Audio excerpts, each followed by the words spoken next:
சரிண்ணே சரி ரொம்ப நன்றிண்ணே. இல்ல பிறந்திருக்கு பரவாயில்ல, எல்லாருக்கும் மிட்டாய் சொல்லுப்பா. வாயா தூக்கிட்டு வந்துடுற குடி பார்க்கணும் குளிச்சுட்டு பார்க்கணும். சாது பாபா என்ன சொன்னது ஐயா இருங்க, எனக்கு இது மேல நம்பிக்கை இல்ல. இருந்தா இன்னைக்கு ஒரு சாலி மூடுல இருக்கு. சட்டு புட்டுன்னு சொல்லிட்டு வேகம் அப்படி இடத்த காலி பண்ணுங்க. சொல்லுங்க என்ன சொல்றீங்க? அந்த குழந்தை பிறந்த 2 மணி நேரத்துல அவங்க அப்பனை தூக்கிரும்பா. அவளை சாங்காவ பிறக்கும் குழந்தையோட அப்பன் செத்துருவான்ப்பா. காலி யார் காலியாக போறாங்களோ. நான் மாப்பிள பொம்பளை பிள்ளை பிறந்திருக்கு சொல்லவே இல்லை. எத்தனை மணிக்கு வந்துச்சு? 4 6 4 6 6 6 6 2 மணி நேரம் ஆச்சா? மணி போயிட்டேடா. செத்துட்டானே.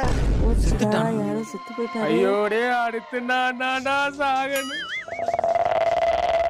உள்ளோட அப்பா யாரு வச்சுடா.